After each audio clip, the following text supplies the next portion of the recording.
नीतीश कुमार ने आज इफ्तार पार्टी का आयोजन किया है। यह पहली बार नहीं हुआ। सीएम नीतीश हर रमजान के मौके पर इफ्तार का आयोजन करते हैं। इफ्तार सियासी होता है, लेकिन यह चुनावी साल है और इसमें तो इफ्तार लाजमी है। लेकिन इस इफ्तार में नीतीश कुमार से नाराज मुस्लिम संगठन हो गए हैं, जिनके खिदमत में सीएम नीतीश ने इफ्तार का आयोजन किया है। वो संगठन ही नीतीश से नाराज होकर बगावती तेवर दिखा चुके हैं। चिट्ठी लिख दी गई है, ऐलान कर दिया गया है। इमारतें सरिया ने, जो बिहार और झारखंड के हेड है, उन्होंने सीधे तौर पे कहा कि नीतीश कुमार का हुक्मरान जो है वो उनके साथ है जो मुसलमानों के वक्फ बोर्ड के खिलाफ है। अब एक माजरा ये है कि आज इफ्तार में नीतीश कुमार के यहाँ कौन आएगा। जिस जमात के लिए इफ्तार पार्टी का आयोजन किया गया है, उसके रहनुमा और उसके जो बिहार और झारखंड उड़ीसा के जो देखने वाले लोग हैं, जो संचालित करने वाले लोग हैं, वही नीतीश कुमार के खिलाफ चिट्ठी लिख दी है। पूरा माजरा क्या समझेंगे। हमारे सहयोगी अमित हमारे साथ हैं। अमित, जिस तरीके से नीतीश कुमार ने इफ्तार पार्टी का जो आयोजन किया, बड़ी तैयारी की गई थी, मुख्यमंत्री आवास में किया गया, और सीएम नीतीश के इफ्तार में जाना तो हर लोगों को लगता है कि सौभाग्य की बात है। लेकिन आज नीतीश के इफ्तार पार्टी से मुसलमान समाज के बड़े चेहरे दूरी बनाते हुए दिख रहे हैं। और ऐसे में उनके जो धर्म गुरु हैं या जो उनका सबसे बड़ा शरीयत है, इमारतें शरीयत पटना में, उन्होंने ऐलान कर दिया कि नहीं भैया, हम नहीं जाएंगे। देखिए गणेश, ये मसला जो है ये फिलहाल अभी का नहीं है। आपको याद होगा वक्फ बोर्ड को लेकर के जब कानून को लेकर के बातें हो रही थी, उस समय जदयू से ये उम्मीद कर रहे थे जो मुस्लिम संगठन हैं, जो इस्लामिक संगठन हैं, कि कम से कम जदयू जो है वक्फ बोर्ड को लेकर के अपना स्टैंड क्लियर करें। आपको याद होगा इससे पहले जब सत्र चल रहा था उस समय भी बातें कही गई थी और 3 दफे जो है 3 बार मुलाकात भी हुई जो इस्लामिक संगठन हैं, उसके जो अध्यक्ष हैं उनके साथ, और जदयू के जो गद्दावर नेता रहे हैं, सांसद रहे हैं, लालन सिंह हैं, इन लोगों के साथ जो है बड़ी मुलाकात हुई थी, बैठक हुई थी, और उसमें यह हुआ था कि आप लोग अपना स्टैंड क्लियर करिए वक्फ बोर्ड को लेकर के। देखिए जदयू आज भी, जदयू का कहना है कि हमने जो अपनी बातें रख दी है, लेकिन वक्फ बोर्ड को लेकर के अब जो इस्लामिक संगठन है उनका कहना है कि जदयू सत्ता में रहने के लिए, सत्ता में बने रहने के लिए बीजेपी के साथ समाहित हो गई है, इस तरह के आरोप लग रहे हैं। और उसी का नतीजा देखिए कि अब कई इस्लामिक जो संगठन हैं उन्होंने दूरी बना ली है और बाकायदा पत्र भी जारी कर दिया गया है और कहा गया है कि हम जदयू के इफ्तार पार्टी में, नीतीश कुमार के इफ्तार पार्टी में हम लोग नहीं जाएंगे। इसके अलावा सिर्फ वही तक नहीं है, पूरे जो मुस्लिम जो समुदाय है उससे भी आह्वान किया गया है कि आप लोग भी दूरी बना करके रखें, क्योंकि जदयू जो पहले थी वो अब नहीं है। ये सत्ता में रहने के कारण जो है ये बीजेपी में समाहित हो गई है, बीजेपी के विचारों पर ये पार्टी अब चलने लगी है। दरअसल इमारतें सरिया का ये ऐलान है अमित, कि वक्फ बोर्ड के मामले पर जिस तरीके से बीजेपी की जो केंद्र की सरकार है, वहां उसने फैसला किया कि भाई वक्फ बोर्ड पर जो मलिकाना हक अब तक कायम रहा है उसे तोड़ दिया जाए, और अब मलिकाना हक अलग अलग लोगों का हो। सरकार का दखल अंदाजी उसमें सीधे तौर पे अब तक नहीं था। वक्फ बोर्ड के मामले पर जो पहले से संशोधन था उसमें था कि सरकार का सीधा उसमें इंटरफेयर नहीं होगा। उसके लिए जो उसके जो लोग होंगे, वक्फ बोर्ड से जुड़े हुए लोग होंगे, उनको यह अधिकार होगा कि वो संपत्ति का तय करे कि वो संपत्ति के मालिकाना हक किसका है या संपत्ति किसकी है। और पूरे देश भर में कोई 1-2 कट्ठे की बात नहीं है, पूरे देश भर में वक्फ की जो जमीनें हैं उस पर कब्जा का पूरा मामला है। आरोप बीजेपी के जो नेता थे उनका यह कहना था कि वक्फ के नाम पर समाज के, जो मुस्लिम समाज के लोग हैं या जो वक्फ जो लोग जुड़े हुए हैं उससे, उनका जबरन कब्जा होता है, जबरन कब्जा। और वक्फ बोर्ड की जो जमीन है उस पर कब्जा करने के लिए ये सब कानून जो है उसका विरोध किया जा रहा है। ये बीजेपी और उससे जुड़े हुए लोगों का कहना था, जबकि वक्फ बोर्ड से जुड़े हुए लोगों का कहना था कि ये हक हमें सदियों से मिली हुई है और हम इसका पालन करते हुए आ रहे हैं। और गणेश, इसमें हम आपको बताना चाहेंगे कि देखिए जो संगठन है इसमें कोई 1-2 संगठन नहीं है, कई संगठन ने जो है जो पत्र जारी किया है या जो इसके खिलाफ है। आपको बता दें कि देखिए all India Muslim personal law board है, इमारत शरिया जिसका जिक्र आप कर ही रहे थे, जमीयत उलेमा हिंद है, फिर जमीयत अहले हदीस है, जमात ए इस्लामी हिंद है, खानकाह भी है, मुजीबिया और खानकाह रहमानी। ये तमाम संगठन ऐसे हैं जिन्होंने एक साथ जो है वक्फ को लेकर के जो है जदयू के खिलाफ। मुसलमानों का जो पूरा एक संगठन है बिल्कुल, जिनके बिल्कुल, आधार पर मुस्लिम समाज के लोग अपनी नीति निर्धारण करते हैं, वो पूरा समाज जो है, पूरा जो उनके जो प्रमुख होते हैं, उन्होंने ऐलान किया है। और केवल बिहार में नहीं, झारखंड में नहीं, उड़ीसा और देश के दूसरे हिस्से में उन लोगों ने बैठक किया। इसके पहले उन्होंने विरोध प्रदर्शन किया, लेकिन केंद्र सरकार के ऊपर उस विरोध प्रदर्शन का कोई असर नहीं हुआ और उन्होंने ऐलान किया कि काम ऐसे नहीं चलेगा। नीतीश कुमार को 26 मार्च यानी अब से 2 दिन बाद तक का जो है वो टाइम दिया गया है। और इस बीच नीतीश कुमार वापस अपने फैसले पर नहीं लौटते हैं, वक्फ बोर्ड के समर्थन में मुस्लिम समाज के साथ खड़े नहीं होते हैं, तो इनसे यह समाज नाराज हो जाएगा। अभी इफ्तार पार्टी का आयोजन से उन्होंने दूरी बनाई हुई है। उन्होंने कहा कि आप हमें एक तरफ निमंत्रण दे रहे हैं, हमें अपने घर बुला रहे हैं, और दूसरी तरफ हमारे जो वजूद है, हमारी जो हमारी पहचान है, जो हमारे लिए सबसे बड़ा कानून है, उसे ही आप छीन रहे हैं। ये नहीं चलेगा, ये विरोध इस बात को लेकर। और गणेश, सबसे बड़ी बात है कि इफ्तार का अब मामला रह नहीं गया है अब, क्योंकि देखिए सामने चुनाव है बिहार में, इसी इफ्तार ऐसे भी राजनीतिक होता है, राजनीति करने के लिए होता है। बिल्कुल। अब देखिए, अब इफ्तार के सहारे या इफ्तार के बहाने अब देखिए कि किस तरह की सियासत बिहार में होगी, क्योंकि मुख्यमंत्री नीतीश कुमार के बारे में जो लोग जानते हैं, तो जातिगत आंकड़े को छोड़ दीजिए तो एक महिला का जो बड़ा वर्ग है, चाहे वो किसी भी जाति का हो, वो मुख्यमंत्री नीतीश कुमार के साथ है। आधी आबादी जिसको कहते हैं, मुख्यमंत्री नीतीश कुमार हर मंच से वो बात भी कहते हैं कि हमने देखिए 2005 में जब आए तो हमने कितना काम किया। लेकिन दूसरी तरफ आप देखिए तो मुस्लिम वोट बैंक पर एक बड़ा वोट बैंक पर नजर भी रही नीतीश कुमार की। उन्होंने कई बार जो हर मंच से वो गिनाते भी रहे कि हमने देखिए कि मुस्लिमों के लिए कितना काम किया है, और मुस्लिम का वोट भी जो है वो मिलता रहा है नीतीश कुमार को। सवाल यही है गणेश की, जो 20 वर्ष से मुख्यमंत्री नीतीश कुमार सत्ता में काबिज रहे, बिहार की सियासत पर वो रहे, शीर्ष पर रहे, अब सवाल उसी को लेकर के है कि क्या नीतीश कुमार की कुर्सी डगमगाएगी। सामने विधानसभा के चुनाव है, यह भी देखना होगा।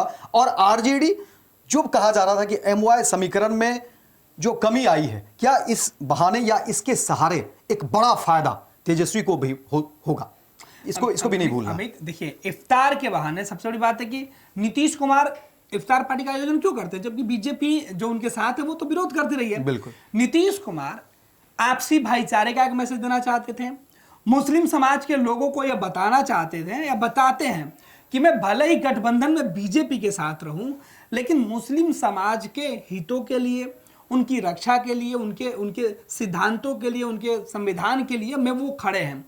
और मुस्लिम समाज को भी सीएम नीतीश पर यह भरोसा होता था, और नीतीश के साथ मुस्लिम समाज के कई लोग जुड़ते थे। बिल्कुल। लेकिन अब एकाएक उन्होंने यह फैसला लिया कि भाई हम आपके इफ्तार में शामिल नहीं होंगे और हम आपके साथ भी खड़े नहीं होंगे, हम आपके प्रदेश में दूसरे जगह के लोगों को बुलाकर भी विरोध करेंगे, और इसका सीधे पूरे देश भर में असर होगा। बिल्कुल। अमित, ये कोई छोटी बात सोचिए कि रणनीति किस तरीके से बनी हुई है। बिहार और तमिलनाडु 2 ऐसे प्रदेश हैं जिनका समर्थन अगर केंद्र की वर्तमान सरकार से थोड़ा भी कम हुआ तो नरेंद्र मोदी की जो बीजेपी की सरकार है केंद्र में, वो सरकार अस्थिर हो जाएगी।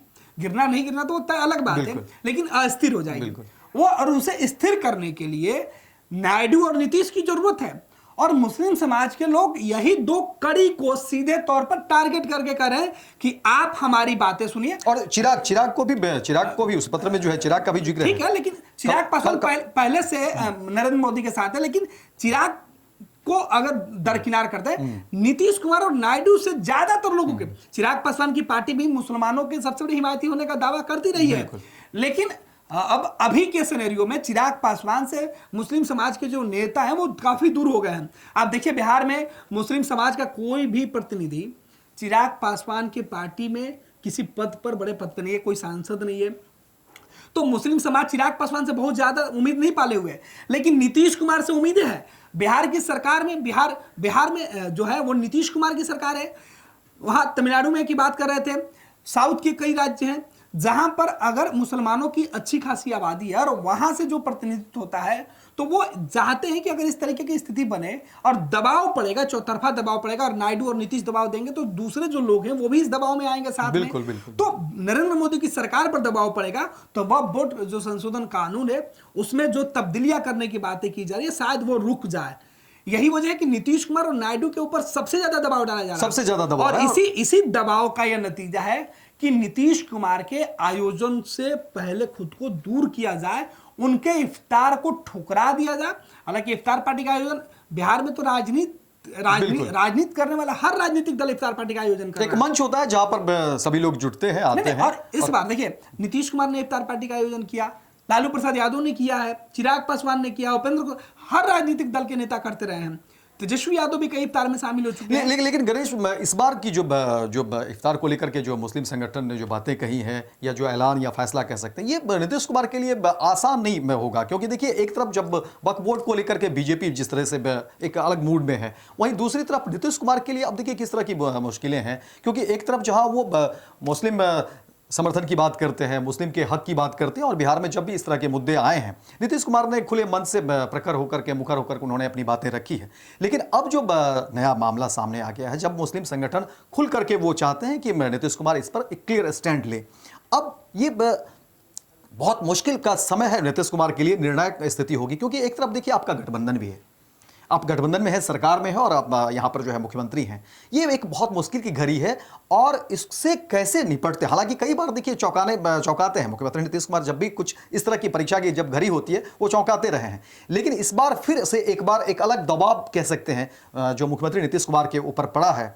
अब इसको कैसे वो झेलते हैं, क्योंकि ये कोई मामूली दबाव नहीं है, ये सीधे तख्ता पलट वाली बात स्थिति में है। अमित, पहली बार नीतीश कुमार के इफ्तार पार्टी से इस तरीके से बिल्कुल शामिल नहीं होने का आधिकारिक तौर पर ये कोई छोटी मोटी जारी बात किया है, बहुत गया, बड़ी ऐलान किया गया। नीतीश के बिल्कुल। खिलाफ जो मजबूत सुर करने की बातें कही है, बगावत करने की बातें कही है, आप समझिए। और नीतीश इसे इतनी आसानी से बर्दाश्त नहीं कर सकते हैं, क्योंकि नीतीश कुमार को पता है कि बिहार में उनकी सरकार भले है, और राष्ट्रीय जनता दल की जो मूल वोटर है, एमवाई समीकरण की बात होता है, लेकिन नीतीश कुमार एक ऐसे नेता है जिन्होंने लालू प्रसाद यादव के एमवाई समीकरण के बीच सेंधमारी की थी, और मुस्लिमों का एक बड़े समूह को नीतीश कुमार ने तोड़कर वोट बैंक के तौर पर तैयार किया। तभी तो नीतीश कुमार को इस बात का मलाल है कि अगर आज देखिए किस तरीके से इफ्तार में नहीं जाने को लेकर जो इमारत सरिया की तरफ से पत्र जारी किया गया, उसके बाद बिहार में जेडीयू के जो नेता हैं वो या तो बोल नहीं रहे हैं, जो एक आध दो लोग बोल रहे हैं वो भी संभल के बोल रहे हैं। सबकी निगाह है सीएम की इफ्तार पार्टी पर टिकी हुई है कि आखिर अंदर क्या होता है, नीतीश क्या फैसला लेते हैं, नीतीश क्या बोलते हैं, किस तरीके से मान मनोबल का दौर चलता है। ये मैसेज आएगा, ये पूरे बिहार में मैसेज आएगा, और नीतीश को पता है कि चुनावी साल में अगर इस तरीके का मैसेज आता है तो उनके लिए नुकसान होगा और उनके गठबंधन को फायदा पहुंचा सकता है। तो नीतीश की देखिए, जदयू गणेश अभी उस स्थिति में है जहां पर जदयू को पाने के लिए बहुत कुछ नहीं है, लेकिन खोने का डर बहुत। और जब जिस मुस्लिम पाने की भी बात है, क्योंकि अब 2025 में नीतीश कुमार के नाम पर चुनाव लड़ा जा रहा है, तो 2010 से ज्यादा सीटें जीतने का दावा किया जा रहा है। ये तो होता ही है, लेकिन जदयू का जो एक उम्र देखेंगे और नीतीश कुमार जिस स्टेज में हैं, यहां पर देखिए बात अब जदयू के कह सकते हैं कि उसके अस्तित्व की बात हो रही है। यहाँ पर अब जो है जदयू यहाँ से बहुत आगे नहीं बढ़ सकती, ये तो हर कोई कह सकता है, यहाँ से खोने का ही है। और एक बड़ा वोट बैंक जिसको लेकर के जदयू और खुद नीतीश कुमार जो हर मंच से अपनी बात करते थे, मुस्लिम के लिए वो क्या काम करते हैं, हर मंच से वो गिनाते भी रहे हैं।